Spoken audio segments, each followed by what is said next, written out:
Hello, ladies and gentlemen.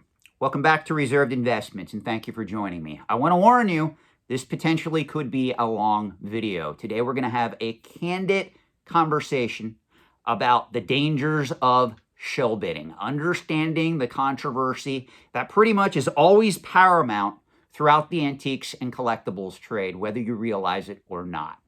So in order to do this video justice, we literally have to take a step back and we have to analyze the origin of auctions, how we got to this point in the modern day era of the antiques and collectibles trade, where shill bidding is still continually going on and has been a problem now for literally hundreds of years. Why have we not been able to solve the problem of shill bidding? That's what we're going to talk about in today's video. Now, I have long argued that there are two key groups that currently control the antiques and collectibles trade with an iron fist. On one side of the spectrum, you have the high-profile auction companies. Your companies like Sotheby's, Christie's, Phillips, Bonhams, Heritage Auctions to a certain degree, Hakes Auctions, Comic Link, Morphy's Auctions, Cowan's Auction, pretty much any high-profile auction company or auctioneer that caters to certain segments of the antiques and collectibles trade. On the other end of the spectrum, you have the high-profile grading companies, whether it's comic book grading, coin grading, currency grading, toy grading, video game grading, collectible trading card grading, whatever market those particular companies cater to. If you are operating in these markets as an investor, I'm sorry to say, there's no way around dealing with both of these two groups. Meaning, if you are allocating capital to the antiques and collectibles trade, you're an investor like me, you're going to have to bite the bullet and you're going to have to deal with both high-profile auction companies and or high-profile third-party grading companies. Now, obviously, if you're investing in high-end art or rare books, there are no third-party grading companies that cater to those markets. However, if you're investing in coins, currency, comic books, trading cards, those type of markets, and you want to allocate capital to those markets, you're going to have to learn to deal with both of these two groups. You know, I'm a consultant in the trade, and I get a lot of emails. And some of the emails that make me laugh are the ones that say, well, Sean, I have this collection of comic books that I inherited from my father, my grandfather, my great uncle. They're very valuable, but I don't want to deal with third-party grading companies, and I don't want to deal with any auction companies because I consider them all crooks. And this always makes me laugh because it's like, dude, if you're going to partake in these markets, especially a market that you're going to be selling into to maximize the value of your collection, your feelings toward third-party grading companies or auction companies shouldn't even enter into the equation. It's no different. I will sometimes have people that reach out for my help and they'll say, Sean, I really want to invest in this rare comic book, this rare coin, but I refuse to do business with this auction company. And it's completely hilarious to me because you have to be willing to use all resources at your disposal.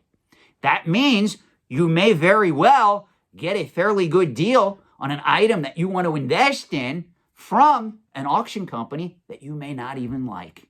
This is par for the course in investing in antiques and collectibles in the modern era. You must understand this to be successful in these markets. Now, another thing that I routinely remind my viewers to this wonderful YouTube channel, when billionaires invest in the overall antiques and collectibles trade, they typically don't go after the objects themselves. Instead, they like to invest in the auction companies and the grading companies that dominate these markets. Case in point, I'm not sure a lot of you are aware of this. If you know who Jay-Z is, the dude with 99 problems. Well, Jay-Z, back in 2021, through his entertainment company, Roc Nation, he partnered with the investment firm Blackstone, to acquire a majority stake in the Certified Collectibles Group. Now again, if you don't know who the Certified Collectibles Group is, you would be forgiven, but you probably know some of the companies they control. They own CGC, who grades comic books. They own NGC, who grades coins. They own PMG, who grades paper money. So if you are doing business with the Certified Collectibles Group, whether you realize it or not, you are giving some of your hard-earned money directly to Jay-Z.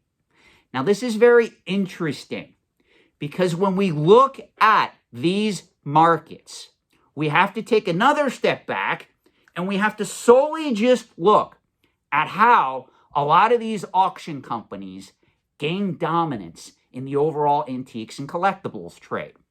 Now, since we're focusing on the topic of shill bidding, this is where we're going to take all of our attention and focus and turn it solely to a lot of the top tier auction companies. We're not going to be talking much anymore about third-party grading companies in this video. For purposes of discussing shill bidding, obviously we have to look at the major players that govern the trade. Now, most people are unaware of this. Auctions in general are almost as old as humanity itself. The very first auctions we know about through recorded history took place in ancient Greece back around 500 BC. Auctions, again, are almost as old as time.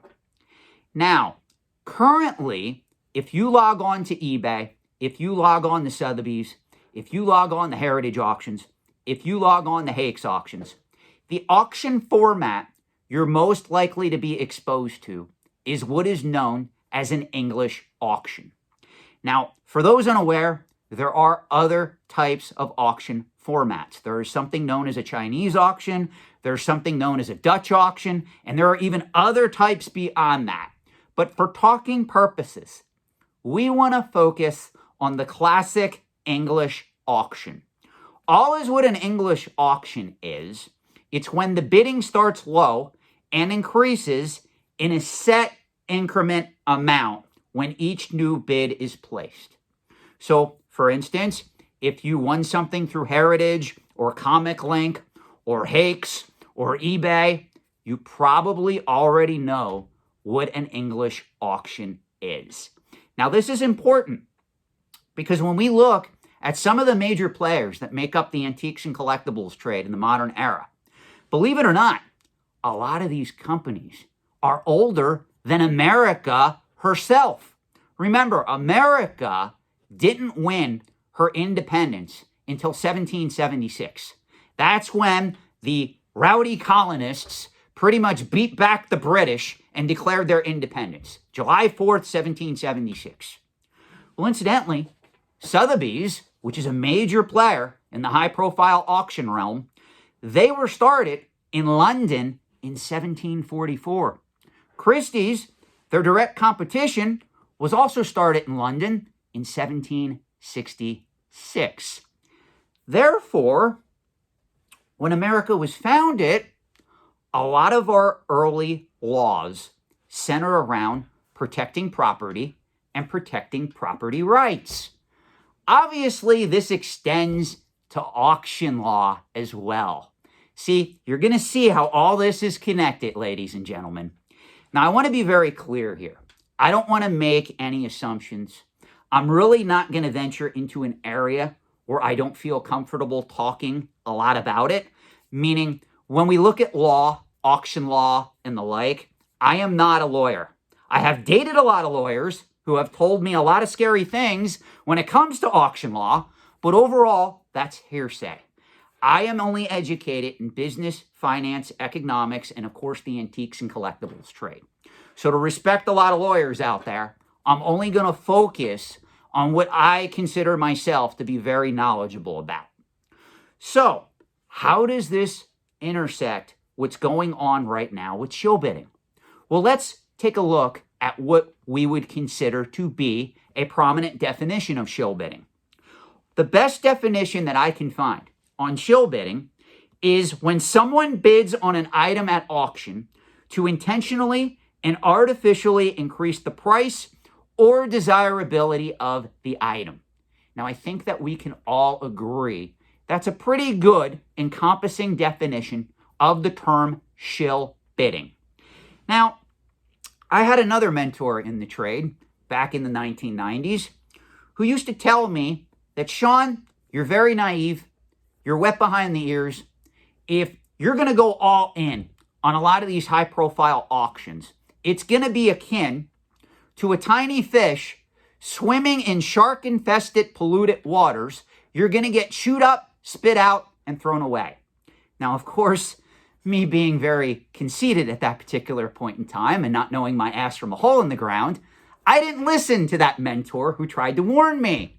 Literally, by the time I was 21, I had pretty much got my balls served to me on a silver platter. And I have honestly had my face scarred repeatedly from getting slapped in the face with a stale donut time after time.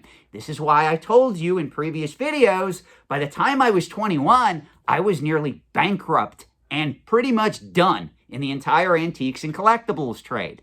Well, I've obviously since recovered and learned a lot since those early years. More importantly, I learned to respect my elders and mentors that like teaching me about the antiques and collectibles trade. Now, one of the mistakes that I made was I blindly trusted auctioneers and the prices achieved for the items in question. Meaning, if an item sold for, let's say, $5,000 at auction, I incorrectly assumed that that was the true market price of the item. This is why early on in this channel, when I started this channel, I spent a lot of time doing early videos, attempting to help the Timmies, Kimmies, and Poindexters understand that the auction price does not equal the market price in any market, including the antiques and collectibles trade. That's why you often hear me spend so much time preaching that same mantra over and over again.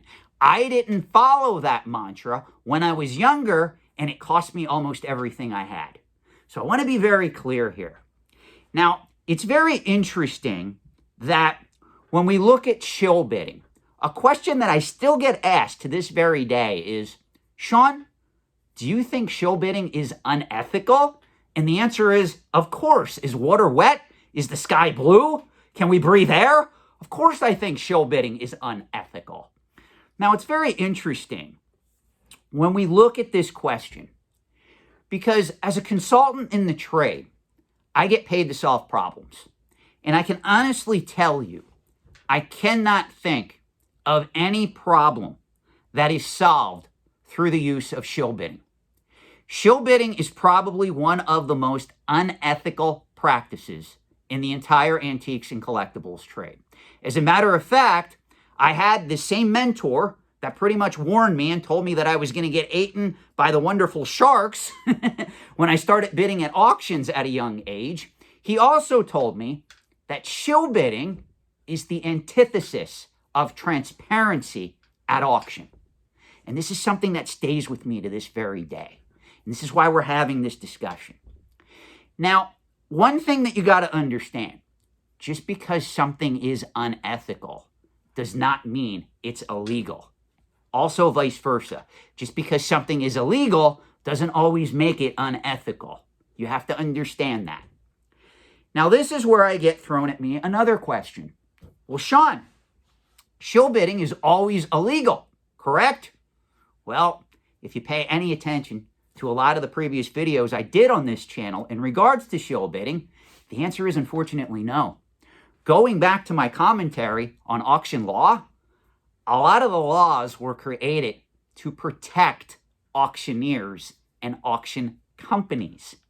This is why if you really sit down and you actually take the time to read any online auction agreement, meaning when you go to bid in a heritage auction or a Hakes auction or a Morphy's auction, or even if you're bidding through Christie's or Sotheby's, usually when you go to bid in that auction, you have to click a little box that says you agree to the terms and conditions of the auction agreement herein. It says something to that nature. Well, if you actually take the time to read that agreement and you understand the legalese that it's written in, you're going to come away with some eye-opening facts. Now, it is true, eBay does prohibit shill bidding in its purest form.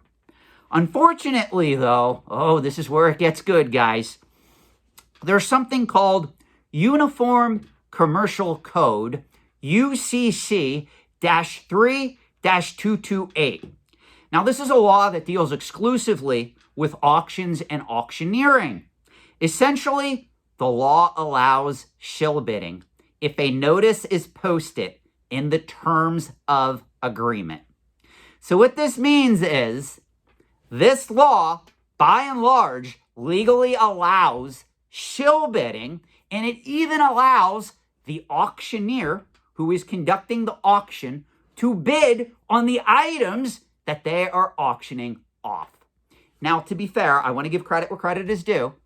eBay flat out prohibits outright shill bidding, but there are still ways around it, and that's what we really have to discuss. So now that you understand this, please know that when you are going to your favorite auction site and you are bidding on a graded comic book, a graded coin, a graded trading card, just understand there is a possibility that legalized shill bidding is happening in that auction at that same time. This is why I try to teach you guys and gals that you cannot have emotional attachment in these markets. If you have too much emotional attachment, you will overpay for the item, and the auction company and the consignor will benefit off of your naivety. This is paramount to understanding how these markets work. Now, before I go any further, if you've ever read the book, Killer Stuff and Tons of Money, there is an excellent section of this book that goes on to detail about the unethical business practices of certain auctioneers. I cannot stress this enough. If you want to learn the antiques and collectibles trade from a financial perspective, you must read this book numerous times, cover to cover. If you cannot get through this book, or you don't have an interest in understanding what is in this book, you will never ever be successful from a financial perspective in the antiques and collectibles trade. It is paramount that you read and understand this book. You can get it on Amazon. You can get it on eBay. You can probably find it at a bookstore for less than $20. You owe it to yourself to take the time to read this book. Now that that's out of the way, let's talk about certain scenarios here that govern shill bidding.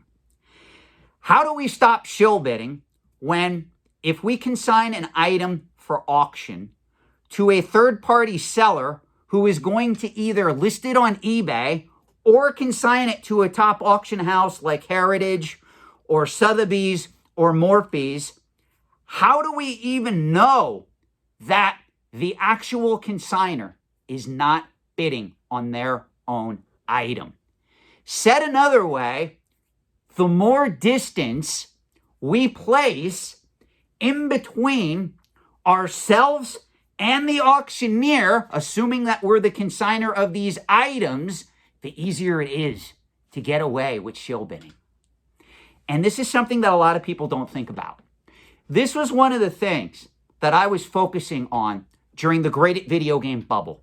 For those of you unaware, when WADA games came on the scene, and video games, more specifically graded video games, shot into the stratosphere, I was getting reports from people that they were forming like consigning clubs, like secret groups, where they would have one person that would funnel all of these graded games to, and they would consign them to auction, and then they would pretty much bid up some of these items on the auction site, and even if the auction company or the consignor knew about it, there was really nothing they could do.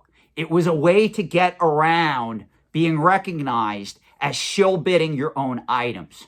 I hate to tell you this. This is a common practice in the antiques and collectibles trade.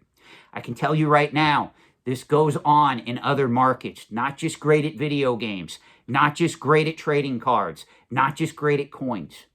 There's a lot of dealers that will also sometimes engage in what is called defensive bidding, meaning they have an item consigned to auction and they want to make sure that it sells for a set price. They will either have somebody, a colleague, a friend, a lover, a cousin, put a bid in to make sure that it at least sells for that price. Now, again, I got to be honest here. Defensive bidding is shill bidding. There is no need to place a defensive bid. That's what reserve price auctions are for. So you can see the antique and collectibles trade has a lot of hidden baggage, especially when it comes to market manipulation and shill bidding. Now, here's another question that I get asked before I end this video. Well, what if a shill bidder starts bidding on an item, but they agree to pay for it if they win it? I mean, after all, this is going to come at a significant loss because the auctioneer still gets paid. And guess what?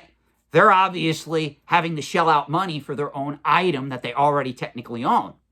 Well, in this case, this is still shill bidding. It doesn't matter if the intent is to pay for the item in case you win. If you are technically bidding on your own item, it is defined as shill bidding. Now, how do we solve this problem? Because this is where, if you take a deep dive into this, it's next to impossible to police all of these auctions, the different consigners, who's bidding on what, who consigned what to who, that ended up at what auction house. It's a mess, guys. And I'm here to tell you, there are no easy answers. I have been pushing for regulation in these markets now for many, many years. Unfortunately, I can tell you it's falling on deaf ears. Right now, at least in the US, we're politically divided. Our government's a mess. Nobody really cares about alleged market manipulation, shill bidding at the auction level in the antiques and collectibles trade. It's just really not on Washington's radar. And I don't see this getting better anytime soon. So this is where I open up the comment section and ask you, how do we deal with this problem head on? Because I'm here to tell you, auctions have been in existence since 500 BC. And we're sitting here in 2025, almost in 2026, and we still can't legally and ethically solve the problem of shill bidding. Thank you for watching. Let me know your thoughts in the comment section below. And if you are subscribed, I just may see you in another upcoming video.